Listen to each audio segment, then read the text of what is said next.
Hello दोस्तों, कैसे आप लोग? आई होप आप लोग अच्छे होंगे। तो फाइनली गाइज खेसारी लाल यादव के हाला भइल बा सॉन्ग आ गइल बा। डांस मूवी के गाना है और बवाल हुई। तो जल्दी से भाई वीडियो को स्टार्ट करता नहीं, आप लोग वीडियो के पूरा देखी जाए, एंजॉय कर जाए। अच्छा लगा तो भाई लाइक और शेयर दबा करिए।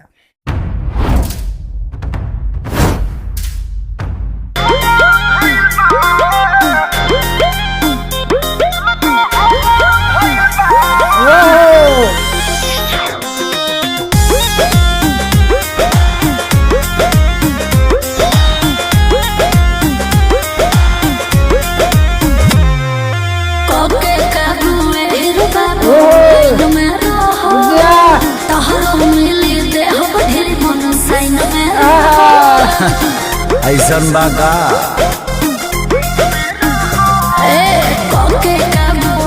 बाबू लाइन में साइड में रखो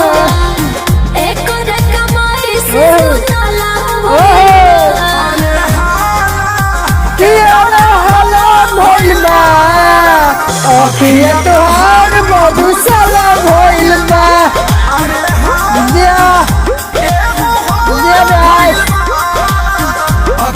तोहार मधुशाला भइल बा। ऐसा है क्या? यस गजब भाई।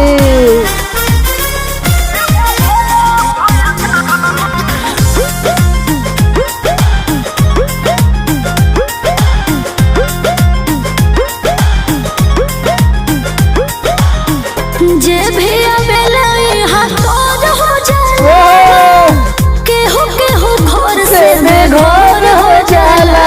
तो बड़ा के बन जाला तू तो दोसरे लूटी झिपाड़ू आला फड़ा के ही बारू हो। हमर से चर्चित मोहल्ला ओ भाई ये हाला भइल बा। तोहार मधुशाला भइल बा। दिया ब्यास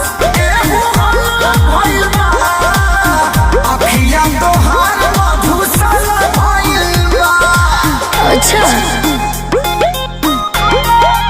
भाई साहब वीडियो तो लाजवाब भाई यार।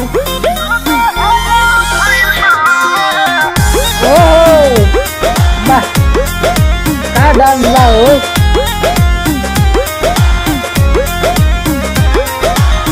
पास में गिलास कोनो ढार दे हो, चढ़ल बगर में उतार दे हो। उतार दे ये ब्यास अब लेट नहीं चालू कोई दा भले चिखना में आलू कोई दा केतने गरम चीज वाला भइल ए दादा हाला भइल बा। तोहार मधुशाला भइल बा। ये ब्यास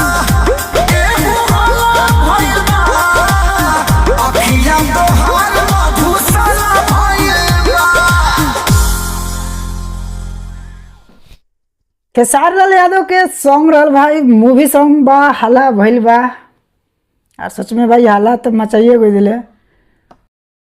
बवाल सॉन्ग भाई, सुपर हिट सॉन्ग बा।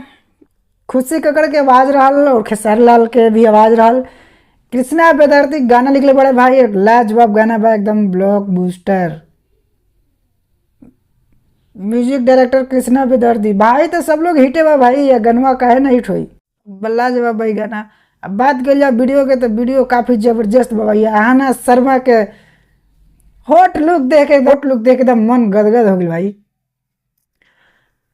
मजा आ गया भाई वीडियो में। इतना सारा मॉडल लेके आइल बड़े और झकास लागल वीडियो भाई। और गाना में जो डांस रहा एकदम लाजवाब। खेसारी भैया लुंगी में भी डांस कमाल कर ले, तो एकदम जबरदस्त लागल वीडियो। और खेसारी लाल भैया जलवा पैदा तो जरूर कर ले। तो ज़्यादा से ज़्यादा वीडियो को शेयर कर लोग और डिस्क्रिप्शन में लिंक पे जाकर वहाँ से सुने लोग। और गाना कैसे लागल कमेंट सेक्शन में जरूर बताइए लोग। चलो मिले नेक्स्ट वीडियो में, बाय बाय।